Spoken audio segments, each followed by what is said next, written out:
Hello guys! Good morning! Good morning! Good morning! Good morning! Ayan! So, napaka-energy ng good morning ko guys.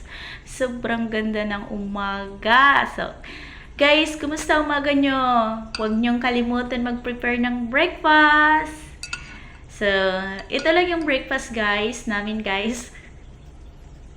Ano lang siya. Alam nyo ba na homemade tuna to siya guys? O yung nilagay namin dito. Sobrang sarap nito. Promise yan. Di kayo magsisisi nito guys. Tuna to siya guys. Homemade lang yung nilagay namin dito. Oh, yan. Kayo, ano po yung breakfast ninyo dyan? Diet lang muna.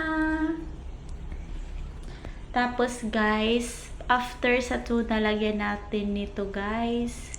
Yan.